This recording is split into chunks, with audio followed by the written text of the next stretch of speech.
Excellencies, ministers, distinguished officials from the multilateral agencies, ladies and gentlemen, I'd like to welcome you to this fourth session of the Global Small Island Developing States Leaders, also known as SIDS. My name's Juliette Foster, and over the next 90 minutes, I'll be guiding you through what I'm sure will be a thought-provoking and fascinating discussion, the theme of which is Seeds for All, Hunger for None, enhancing African seed systems to benefit small island developing states. A big subject indeed. The organisers of the Global SIDS Leaders are also extremely grateful for the kind sponsorship of Bayer in supporting these debates at transnational level. So thank you so much for that support. Now, let's go into the past to take a look at the genesis of this debate. It goes all the way back to 1996, the year of the UN World Food Summit, and that declaration which underlined that universal food security can only exist when everyone has permanent physical and economic access to safe, nutritious food that meets their dietary needs and preferences. An ambition that was set to be reached by 2015 and which was further enshrined in the 2030 Sustainable Development Goals. Now, the ambition of the Sustainable Development Goal number 2 is very specific because it focuses on ending hunger, achieving food security, and improving nutrition, as well as promoting sustainable farming.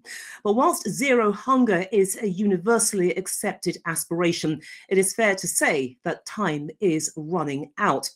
Sub-Saharan Africa is not on track to meet its target of eradicating all forms of hunger and malnutrition by 2030. The numbers really speak for themselves. Let's take a look at the most recent estimates from 2019, which reports that almost 690 million people, and we're talking here about nearly 9% of the global population, remain undernourished. Now, for small island developing states like the Sub-Saharan African mainland, numbers like this really bring into focus their severe vulnerabilities and food security risks. And of course, it is a situation that has been accentuated by two other key factors, namely climate change and, of course, the COVID-19 pandemic, all of which begs the questions, how do you reverse these dangers? Well, fostering increased access to nutritious food via plant-based innovations, allowing farmers to access new varieties of high-quality climate-adaptive seeds, well, that is one solution. But rolling out these techniques requires cultivation on a scale that is both affordable and manageable. Again, climate change, which I referred to earlier, has an impact with its unpredictable weather patterns, and it challenges both existing cultivation season cycles and, of course, the knowledge of local indigenous farmers. But as this debate will demonstrate, solutions that were pioneered in Africa could be adapted to the particular topographical characteristics and soil compositions of small islands. Mobile technologies, for instance, along with remote sensing services and distributed computing, are improving the access of smallholder farmers to information, techniques, and markets. But how far can they go in tackling these challenges in addition to existing economic and capacity limitations already faced by vulnerable nations? And what about the cost? It's all very well to talk about technology, but who should foot the bill for installing these new innovations? And the question must also be asked, is it possible to design climate-smart seed policies that are sensitive to different soil compositions and farming systems, and which at the same time are capable of delivering socially fair and beneficial outcomes to vulnerable communities, such as those in small island states? So there's plenty for us to consider, and they're just some of the issues that will be examined by our distinguished panel of experts. Let me give you an idea of what's going to happen. Each panelist will give a 5-minute speech, although having said that, there is room for a little bit of leeway on that. And afterwards, or rather during these speeches, they're going to outline their particular position, and after which I will ask them a question. And then, of course, we will come to a more general selection of questions at the end of this first set. So much is happening, plenty of ground to cover. All of that for later, but let's focus now by hearing some opening words of welcome from His Excellency David Doyle. Now, he is the ambassador of St. Kitts and Nevis to UNESCO. He's also the co-founding partner with Ambassador Jean-Paul Carteron of the Solomon Islands of the GSL initiative.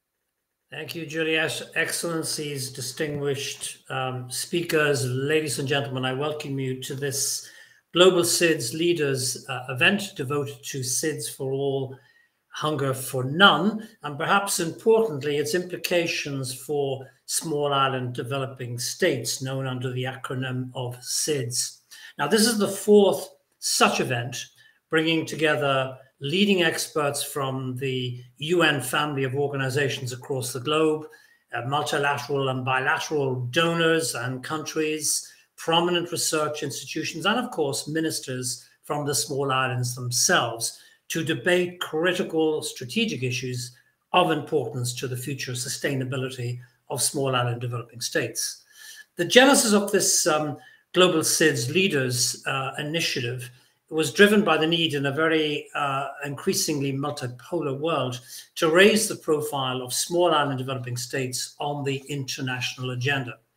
The objective is to secure a better understanding of the small islands' specific challenges, build mutual support at key transnational and regional negotiations, whether it's addressing the destructive nature of climate change or combating the spread of COVID, managing indebtedness, or as the topic of today's event explores, developing innovative agricultural technologies to meet the particular needs of small island developing states. Now, small island developing states represents something like 38 independent sovereign states scattered indeed across the globe, from the Caribbean to the Atlantic Ocean, from the Pacific to the Indian Ocean, representing 20% of the UN membership. Now, whilst we are very proud of the fact we have 20% of the UN membership, or 1/5 if you like, SIDS remoteness, size, limited institutional capacity, sometimes results in many of these islands, if not all of them, facing particular challenges in getting their collective voices heard at bilateral and multilateral level discussions. It was with this ambition in mind that my partner in this particular initiative, Ambassador Jean-Paul Carteron of the Solomon Islands, we instigated the Global SIDS Leaders Initiative to give a more assertive voice to SIDS at transnational level. Ultimately, it's through important and timely debates of this nature, such as today, on the development of new seeds technology being pioneered in Africa with potential for small island developing states, that we seek to inscribe the small island strengths, opportunities, risks, and weaknesses on the global development agenda, and also allow SIDS to become essentially an integral part also of identifying the solutions. So without further ado, let me just also underline our deep appreciation to the sponsor of this event, Bayer, and I wish you all an enjoyable debate. Thank you. Ambassador Doyle, thank you for those words. Let's move on now, because Romiso Mashumba is the CEO and founder of Manandi Africa. Now, this is an organization that helps rural women combat poverty and malnutrition by empowering and equipping them with skills and knowledge in agriculture. She is the chair of the Zimbabwe Farmers Union, and in 2020 was the winner of the prestigious Global Farmer Network Kleckner Award. Now, unfortunately, she cannot be with us, but she did send this video message earlier, where she explained why women are important in improving nutrition, health, and education, and the difficulties they face when they're trying to access the capital and resources to build and increase capacity. Romiso Mashumba. Hello. Women are very important to improving food and nutrition because women in Zimbabwe and a greater part of Africa are the custodians of the soil. You find that most land is farmed by women. This is mainly a primary production. So these women, if they do not get access to the correct technologies, they're the ones who bear the burden of farming in hard conditions. Women also, you find in many cases, are breadwinners in their homes. They're the ones that fend for their children. They're the ones that take care of the family. So by supporting women to get access to better technologies, it's also supporting the whole community and supporting the children that they take care of. Women also have challenges of access to capital more compared to men, because you find that women also do not have collateral their names are not on title deeds. A lot of the times they don't have access to land. Their husbands are the ones that will have a title or access to the rural homestead. So therefore, if they were to look for a loan in a bank, they're able to access the loan. So women struggle more to get access to money, to farm, capital, equipment, in comparison to men. And you find women are the ones that would end up growing crops like horticulture crops, which are a bit more affordable compared to the high value crops, which they would also want to participate, but then able to secure funding for. So they use recycled seed instead of better improved seeds, because they just cannot afford to buy inputs, even fertilizers. They also do not have access to knowledge, because you find that a lot of the times the girl child has to stay home and take care of her siblings instead of going to school. So there's quite a lot of barriers that women are faced on the continent, and which results in women being poorer in comparison to men. And in most cases, women are taught that they should eat last.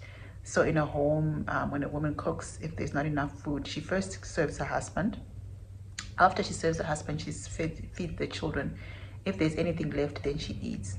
So you find that women are malnourished because men are more superior in the community, or seen as more superior. So therefore, they have access to better food in comparison to women. And in some homes where it's patriarchal society and men have many wives, the younger wife, of course, she'll eat last. Romiso Mashumba there, thank you so much for that video feature, really looking at the role of women in agricultural communities and their importance in this whole thread, this whole tapestry which has evolved around seed production, feeding communities, granting them the self-sufficiency they require. So thank you so much for those of you who have taken part in today's discussion. We appreciate your contribution, and we look forward to seeing you, well, hearing from you again in the not too distant future, because remember, the small island developing states, this is their time. Their voices are being heard. It's time for all of us to listen and to work together. Thank you.